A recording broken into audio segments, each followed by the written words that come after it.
Sekolah PAUD TK Kutilang adalah wujud dari kepedulian Rumah Perubahan terhadap pendidikan, khususnya kepada anak-anak dari keluarga yang kurang mampu yang berada di sekitar perumahan Pondok Jati Murni, Bekasi. Pendidikan yang kami berikan adalah pendidikan yang berkualitas dengan metode pengajaran sentra.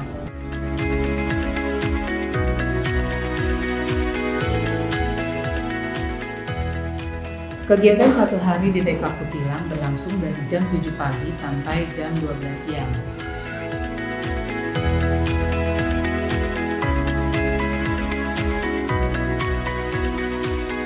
Pada kegiatan jurnal pagi itu, anak berkegiatan misalnya menggambar, dia memainkan Lego, yang tujuannya adalah bagaimana guru memposisikan dia kedatangan dari rumah kemudian ke sekolah dan menyiapkan masa transisi itu untuk dia berkegiatan di outdoor dan selanjutnya sampai siang.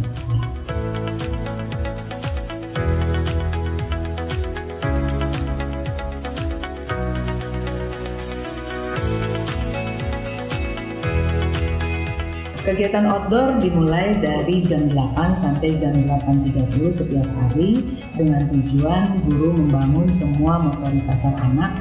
Setiap kegiatan itu ada tujuan, yaitu membangun otot-ototnya, membangun tulang-tulangnya agar kokoh, kuat, bagaimana fungsi kaki saat dia berjalan di dalam titian, bagaimana fungsi tangan saat dia bergelantungan, bagaimana dia menggerakkan seluruh anggota tubuhnya dalam kegiatan yang tujuannya adalah membangun semua otot-otot dan tulang-tulang yang kokoh.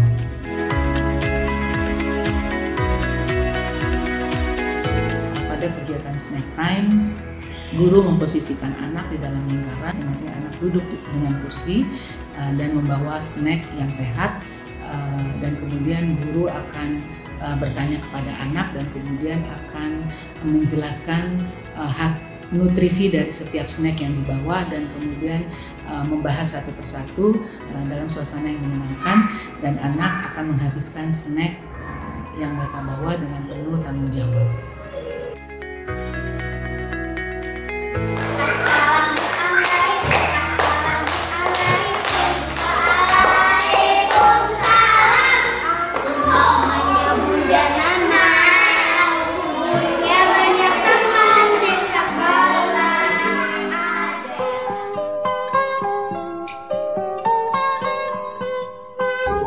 Jam 9 sampai jam 9.30 pijakan awal dimulai pada saat kegiatan sentra.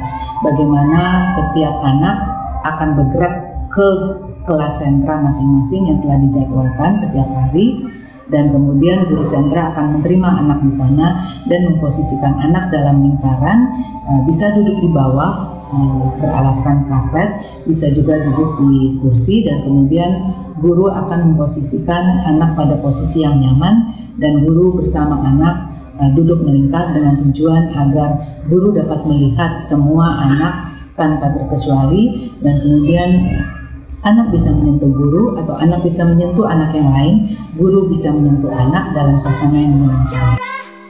Matahari bersinar, ku gendong tas merahku di pundak. Selamat pagi semua. Kegiatan sentra sendiri berlangsung dari jam 9.30 sampai jam 11. Pada waktu ini guru akan memanfaatkan waktu dengan menginformasikan berapa lama kegiatan berlangsung dan akan memotivasi anak agar kegiatan itu berjalan dengan optimal dan anak senang melakukan kegiatannya sampai selesai dari awal sampai akhir.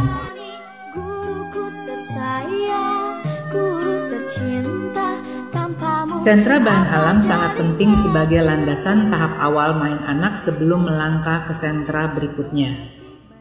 Nama sentra ini sebenarnya diambil dari kata messy play atau main kotor atau berantakan. Di dalam sentra ini, anak memang dibebaskan untuk melakukan eksplorasi bahan-bahan yang ada melalui semua panca inderanya. Anak diperbolehkan main tanpa batasan agar lebih bebas mengeksplorasi, misalnya dalam praktek saat main takar air, anak-anak bisa sekalian masuk ke dalam bak air. Sentra ini menyiapkan bahan sifat cair maupun main terstruktur. Di sentra ini, anak bisa bermain air, pasir, lumpur, cat, play-doh, kayu, buah kupas, hingga biji-bijian seperti jagung, kacang hijau, kacang merah, kedelai, beras, dan sebagainya.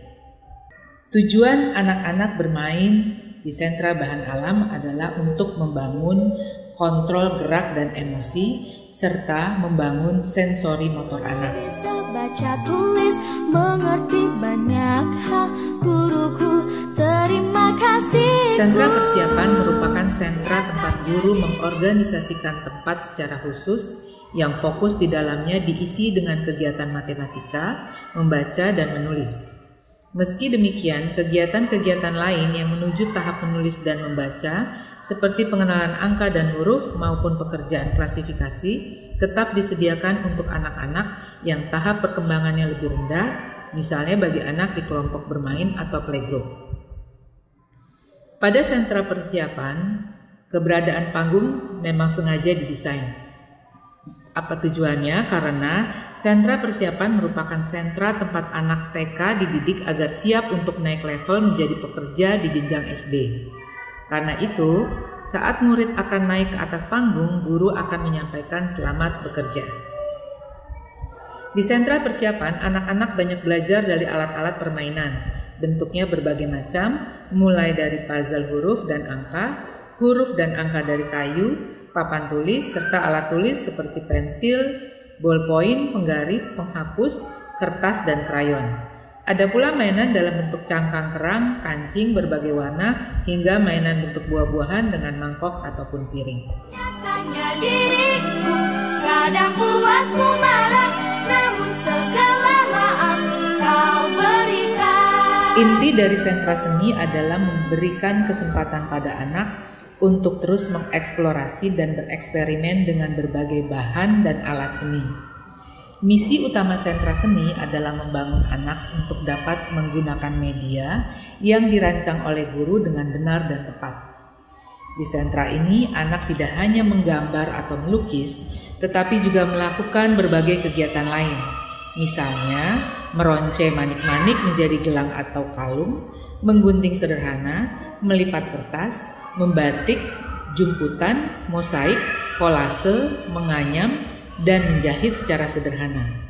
Semua kegiatan tersebut agar anak memahami cara bekerja dengan bahan seni serta melatih perkembangan motorik kasar dan halusnya. Salah satu poin menarik di sentra seni adalah kita bisa mengetahui tahap perkembangan anak secara jelas melalui goresan krayon atau menggambar maupun cat kuas ataupun melukis. Selamat pagi semua, ku nantikan dirimu di depan kelasmu, menantikan kami. Sentra Balok fokus pada pembangunan struktur berpikir dan pengetahuan anak memakai balok unit dan material lainnya yang mempunyai bentuk yang telah ditetapkan agar anak bisa membangun bangunan 3 dimensi. Esensi dari permainan di sentra balok adalah membangun struktur berpikir anak. Balok memang merupakan media terstruktur dan memiliki bentuk yang telah ditentukan sebelumnya, sehingga anak bisa masuk tahap main pembangunan.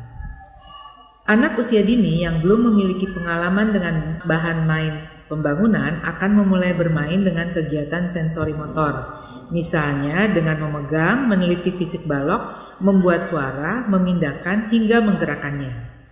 Saat pembangunan terstruktur mulai dipahami, anak mulai memiliki sudut pandang nyata dan mereka dapat membuat struktur bangunan yang kompleks dan menceritakan hasil karyanya.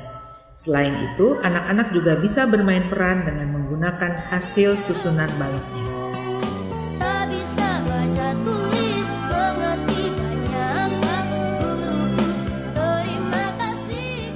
Pada sentra iman dan takwa, tujuannya adalah untuk membangun pemahaman anak tentang aturan agama dan bisa hidup sesuai dengan aturan agama tersebut.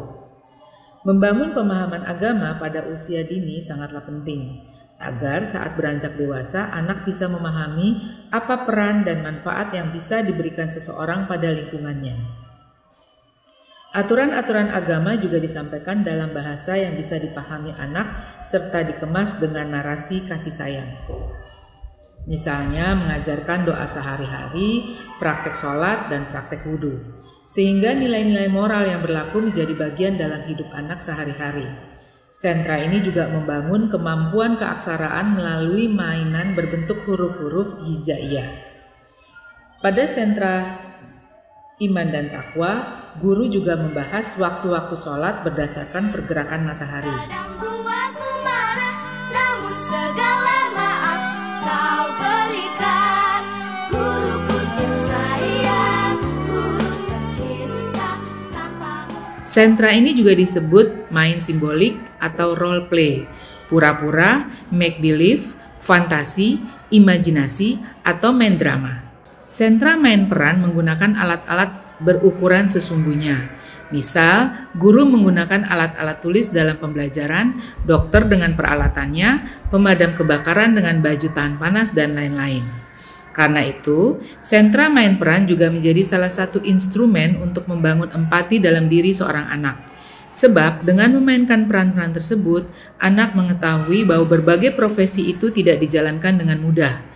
Sehingga anak akan menghargai apa yang dilakukan oleh orang lain. Tak bisa baca tulis, mengerti banyak hal. Guruku, terima kasihku.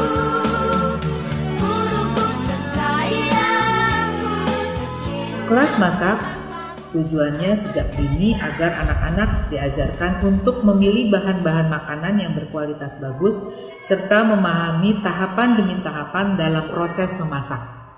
Kreativitas juga dibangun melalui inovasi resep-resep masak terbaru, juga bagaimana berpikir kreatif dalam menghidangkan hasil masakannya. Dapur masak adalah laboratorium sains bagi anak. Mereka bisa banyak sekali belajar dari laboratorium tersebut. Apa jadinya aku? Tak bisa. Selesai berkegiatan di sentra, proses pembelajaran berlanjut dengan recalling.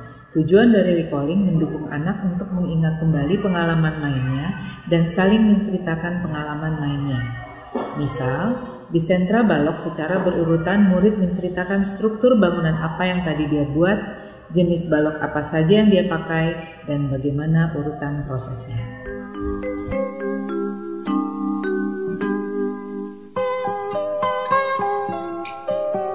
Saat jurnal siang, semua anak yang telah selesai berkegiatan di sentra kembali ke kelas masing-masing bertemu dengan guru kelasnya.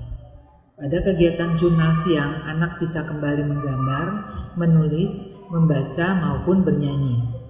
Guru menyiapkan untuk pulang, memberi pesan-pesan apa yang perlu dipersiapkan anak besok, dan guru menutup kegiatan hari itu dengan membaca doa dan bersalam. Dari kegiatan hari ini kita baca hamdalah bersama-sama. Segala puji bagi Allah.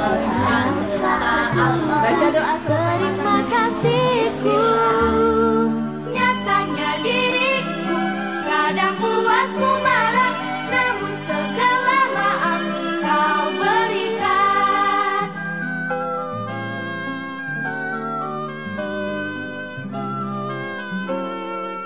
Seorang manusia akan menjadi sukses kalau pendidikan mereka diisi dengan benar.